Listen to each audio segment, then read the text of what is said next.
Hello students, मैं एक बार फिर ललित मोहन शर्मा आपके लिए लेकर आया हूँ क्लास 12th का चैप्टर इंडिगो। इंडिगो यानी लुइस फिशर ने लिखा हमारा वो चैप्टर जो हमारे स्वतंत्रता संग्राम के समय की एक स्टोरी है जो घटित हुई थी, हैपन हुई थी बिहार के दो क्षेत्रों मोतिहारी और चंपारण। चैप्टर की शुरुआत होती है 1916 से, जब गांधी जी हमारे सभी इंडियंस को अपना एक मैसेज दे रहे थे कि in any condition if any Indian needs my help so I will support him and I will go to help him. और इस 1916 के इस असेंबली के अंदर जो लखनऊ में हो रही थी, वहाँ पर बिहार का, चंपारण का एक पीजेंट, वहाँ का किसान जिसका नाम है राजकुमार शुक्ला, वो इस स्पीच को सुन करके गांधी जी के साथ स्टार्ट हो गया उनसे मिलना और उनसे अपॉइंटमेंट लेना कि किसी तरह से गांधी जी को अपनी बात कह पाए। उसने बताया गांधी जी को कि सर, मैं बिहार से एक पीजेंट हूँ और वहाँ के लोग दो बहुत बड़ी प्रॉब्लम्स के साथ परेशान हैं, सफ़र्ड हैं। पहली प्रॉब्लम है the advocate of Bihar are charging so much high amount to our farmers, our peasants. The second problem is that he also said, sir, the sharecropper, because जो ब्रिटिश गवर्नमेंट है वहाँ पर उसने जो वहाँ के फार्मर्स थे, पीजेंट्स थे, उनको अपना शेयर क्रूपर बना रखा था। शेयर क्रूपर का मतलब होता है कि आपको आप ही की फसल का मात्र एक भाग, एक पार्ट आपको एज अ शेयर क्रूपर मिलेगा। और वो भाग था बिहार के चंपारण और मोतिहारी जो दूसरा सिटी है वहाँ की, वहाँ पे मात्र 15% वो पार्ट उनको मिल रहा था, जिस कारण से वहाँ का जो पीजेंट था वो पुअर टू पुअर हो रहा था और वहाँ के स्ट्रगल लगातार डीप टू डीप होते जा रहे थे। गांधी जी को लगातार फॉलोअप करने के बाद राजकुमार शुक्ला ने उनको प्रिपेयर कर लिया अपने साथ बिहार ले जाने के लिए। गांधी जी जब राजकुमार शुक्ला के साथ चले तो उन्होंने सबसे पहले राजेंद्र प्रसाद जी, जो हमारे देश के पहले प्रेसिडेंट थे, उनके यहाँ पर रुकने का, उनके यहाँ ठहरने का प्लान किया। गांधी जी को तब तक राजेंद्र प्रसाद जी जानते भी नहीं थे। राजकुमार शुक्ला से उनका परिचय था, इंट्रोडक्शन था, तो उन्हें यूं ही लगा, उनके जो वर्कर्स थे, एम्प्लॉयज़ थे राजेंद्र प्रसाद जी के, उनको भी यही लगा कि शायद ये गांधी जी हैं, कोई दूसरे पीजेंट होंगे जो राजकुमार शुक्ला के साथ आए हैं। और उन्होंने उनके साथ कोई बहुत अच्छा वेलकम उनका नहीं किया। They just took him a simple peasant of Bihar. और इसी बात के चलते गांधी जी के साथ एक वहाँ पर एक छोटी सी घटना भी घट गई। बताता हूँ क्या। गांधी जी को रात को प्यास लगी। अब प्यास लगी तो उन समय पर आज के जैसे हैंडपम्प नहीं थे, या जैसे आज की टूटी होती है वो भी नहीं थी, वहाँ पर थे वेल यानी कुएं। पानी निकालने के लिए गांधी जी ने जैसे ही बाल्टी को या रस्सी को नीचे डाला तो थोड़ा शोर हुआ। उस समय पर टचेबिलिटी प्रॉब्लम्स इंडिया में बहुत चल रही थी। टचेबिलिटी यानी छुआछूत। राजेंद्र प्रसाद जी और उनके एम्प्लॉइज को लगा कि गांधी जी तो कोई निम्न जाति के व्यक्ति हैं और उन्होंने कुएं को छू लिया। कुएं को छूना यानी कुएं के पानी को ख़राब कर देना। उन्होंने उनको रोका, ऑब्जेक्शन करा। थोड़ी सी बात ज़्यादा आवाज़ में होने लगी तो राजकुमार शुक्ला जी भी जा करके वेल कुएं के पास आ गए और सारी बात को अच्छे से सुना और फिर मुस्कुराए और राजेंद्र प्रसाद जी को बताया कि राजेंद्र प्रसाद जी, ये हमारे महात्मा गांधी हैं, आपने शायद इनको अभी अच्छे से समझा नहीं। और तब वो जो मिसकम्युनिकेशन या एक मिसअंडरस्टैंडिंग थी वो क्लियर हुई। तो ये आपका 2 नंबर का क्वेश्चन भी पूछा गया है एग्जाम्स में कई बार। अब इससे आगे चलते हैं। गांधी जी वहाँ से मुजफ्फरपुर अपने एक फ्रेंड जो कि प्रोफेसर थे मिस्टर KP कृपलानी के यहाँ भी ठहरे। वो वहाँ पर ये जानने के लिए ठहरे कि क्या राजकुमार शुक्ला जो पीजेंट अपने आप को बता रहा है, क्या वास्तव में बिहार में कोई ऐसी प्रॉब्लम चल भी रही है कि क्या वहाँ पर कुछ ऐसा है जो ये मुझे बता रहा है कि वहाँ के पीजेंट्स के साथ कुछ प्रॉब्लम चल रही है? तो वहाँ पे उन्हें ये पाया कि हाँ, राजकुमार शुक्ला ने जो बातें बताई थी वो बिल्कुल सही थी।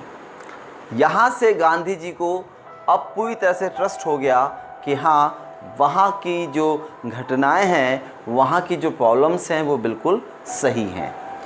गांधी जी यहाँ से पहुँचे चंपारण।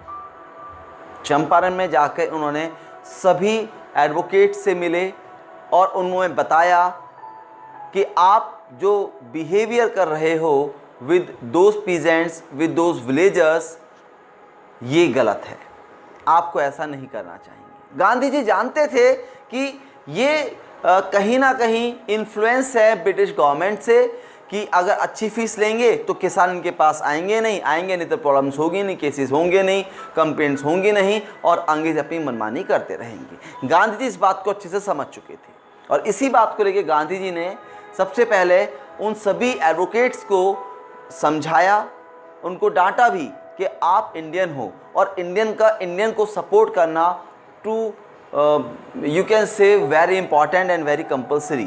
तभी हम सब एक होकर के इन अंग्रेज़ों को, इन ब्रिटिश गवर्नमेंट को यहाँ से भगा पाएंगे।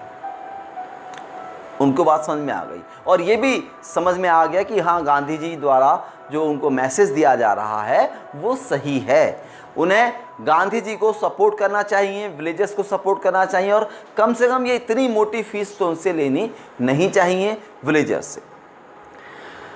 अब दूसरी प्रॉब्लम थी शेयर क्रॉपिंग की, जो कि 15% थी। यहाँ पे एक बात मैं आपको बता दूँ, इस चैप्टर का नाम है इंडिगो। इंडिगो यानी नील की खेती। ये एक ऐसी क्रॉप है,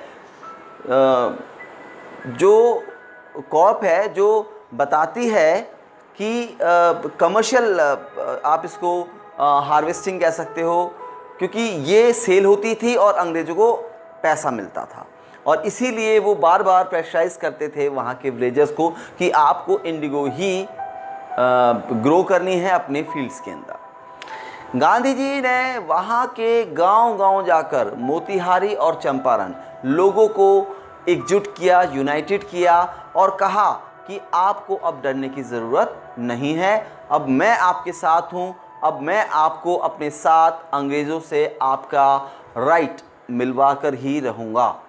अंग्रेज़ों को इधर इस बात की कहीं ना कहीं इन्फॉर्मेशन मिल चुकी थी, गांधी जी धीमे धीमे लोगों के साथ मिल रहे हैं, उनको यूनाइटेड कर रहे हैं, तो उनको चिंता बढ़ गई। उन्होंने सोचा कि अगर गांधी जी को अभी रोका नहीं गया तो ये ज़रूर कुछ ऐसा कर देंगे जो हमारे अगेंस्ट होगा। यहाँ पर अंग्रेज़ों ने एक गेम खेला। क्या गेम खेला? उन्होंने एक नोटिस, जिसको समन कहा जाता है, भेज दिया गांधी जी को ये कहकर कि अब आप आगे किसी भी विलेज या किसी भी बिहार के पीजेंट से नहीं मिलोगे। गांधी जी तो जानते थे कि ऐसा ही होगा, तो गांधी जी ने इसको अपने लिए एक एप्रिसिएशन लिया।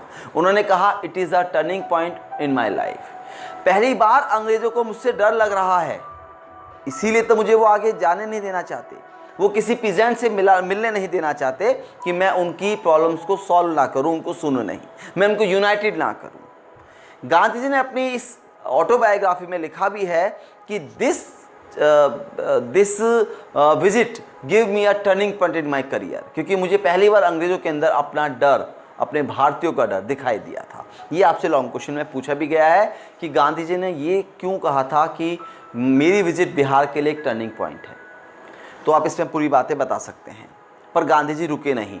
अब आप देखिए, जब सिविलियंस के लिए आया हुआ सम्मन आप लेने से एक्सेप्ट कर देते हो, एक्सेप्ट नहीं करते, तो आपने कहीं ना कहीं कानून को ब्रेक किया है और इसीलिए गांधी जी को बिहार की पुलिस ने, ब्रिटिश पुलिस ने अरेस्ट कर लिया। अब गांधी जी अरेस्ट हो चुकी थी। गांव वाले तब तक यूनाइटेड हो चुके थे। उन्होंने गांधी जी के सपोर्ट में पूरी कोर्ट में और पुलिस थाने के अंदर बाहर जाकर वहाँ पर पूरी तरह से गांधी जी के लिए नारे लगाए, उनको स्टैंड करने के लिए बोला, उनको सपोर्ट करने के लिए कहा और कहा आप उनको रिलीज़ कर दीजिए। अगर आप ऐसा नहीं करेंगे तो हम यहाँ से नहीं जाएंगे। जब गांधी जी प्रेजेंट हुए कोर्ट में तो वहाँ पर जज भी इस बात को लेकर बड़े परेशान हो रहे थे कि कोर्ट के बाहर इतनी बड़ी संख्या में लोग, इतनी बड़ी संख्या में पीजेंट्स अपनी फैमिलीज के साथ खड़े हैं और उनको पुलिस के डंडों से भी डर नहीं लग रहा। यहाँ पर कोर्ट ने जब देखा कि प्रॉब्लम ज़्यादा बढ़ गई है, गांधी जी ने देखा कि प्रॉब्लम ज़्यादा बढ़ गई है, तो उन्होंने कोर्ट से परमिशन मांगा कि सर आगे किसी भी कार्यवाही को बढ़ाने से पहले मैं आपसे रिक्वेस्ट करता हूँ कि मुझे आप लोगों से मिलने दीजिए, मैं इनको शांत कर दूंगा। कोर्ट ने उनके उस रिक्वेस्ट को सुना, गांधी जी बाहर गए। पीजेंट्स उनको देख के और ज़्यादा चिल्लाने लगे। गांधी जी ने उनको शांत रहने के लिए कहा और कहा कि प्लीज़ कोर्ट को सपोर्ट करो और आगे जो होता है उसको होने दो। अंदर गए गांधी जी। अब बाहर सब कुछ शांति थी। कोर्ट ने उनसे आने का रीज़न पूछा और पूछा आप लोगों को यूनाइटेड कर रहे हैं, कुछ ना कुछ आप ब्रिटिशर्स के अगेंस्ट कहने के लिए जा रहे हैं, तो क्या बात है। गांधी जी ने अपनी बात को बड़े अच्छे से कहा कि सर, जज सर, प्रॉब्लम यह है कि यहाँ का किसान लगातार परेशान हो रहा है। They are getting just 15% of the total crop, so why it is so, I need 50%। Court ने कहा कि नहीं, it is not possible, we can't provide you 50% share of your crop. तो गांधी जी ने किया ओके। सो देन जज ने कहा कि आई कैन गिव यू 1/4, 25%, यानी 15 से बढ़ाकर कोर्ट अब 25% के लिए एग्री था। गांधी जी ने कहा I agreed, I accept this proposal and I hope you will help to all the villagers, all the peasants to get the same as you have ordered 25%। Gandhi ji बाहर आ गए, उन्हें रिलीज़ कर दिया गया और यही विलेजर्स चाहते थे। गांधी जी ने कोर्ट के डिसीजन को उनको इन्फॉर्म किया और एडवाइस करी कि कहीं जब आज 25% हो गया तो आपके ऑर्डर, कोर्ट के इस ऑर्डर को आपको फॉलो करना चाहिए। इस तरह से इंडिगो का चैप्टर ओवर हुआ और गांधी जी के लिए इंडिगो एक टर्निंग पॉइंट सिद्ध हुआ, प्रूव हुआ। अब बात करते हैं इसके मेन क्वेश्चंस की। बच्चों देखिए, मेन क्वेश्चंस यूँ तो आपको चैप्टर के दौरान मैंने बता ही दिया। गांधी जी राजेंद्र प्रसाद जी के यहाँ, JB कृपलानी के यहाँ क्यों गए थे? आंसर है इसलिए गए थे कि एक तो उनको रात को रुकना था और दूसरा वो इन्फॉर्मेशन लेना चाहते थे कि बिहार में क्या हो रहा था। आपसे पूछा जाता है कि शेयर क्रूपर्स का मतलब क्या है, तो मैंने आपको बताया कि आपको आपे की ग्रुप का जो 15% मिल रहा था, it is called the share grouping. आपसे पूछा जाता है कि टर्निंग पॉइंट क्या था, तो आप इसमें बताएंगे गांधी जी का बिहार आना, बिहार में लोगों से मिलना, लोगों से मिलने के साथ उनकी शेयर्स के उनको यूनाइटेड करना और इसलिए ब्रिटिश गवर्नमेंट का डरना, उनके लिए सम्मन भेजना, ये सारी बातें आपको उसके अंदर बतानी होगी। It is the turning point in the career of Mahatma Gandhi. तो इन्हीं शुभकामनाओं के साथ मैं आशा करता हूँ कि आपको ये चैप्टर पसंद आया होगा। स्टूडेंट्स, आप अपनी कोई भी इंक्वायरी डिस्क्रिप्शन में जाकर, मेरे फ़ोन नंबर पर जाकर मुझे व्हाट्सअप कर सकते हैं, मुझे कांटेक्ट कर सकते हैं और अपना कमेंट आप मुझे इस वीडियो के लास्ट में भी डाल सकते हैं। Thank you.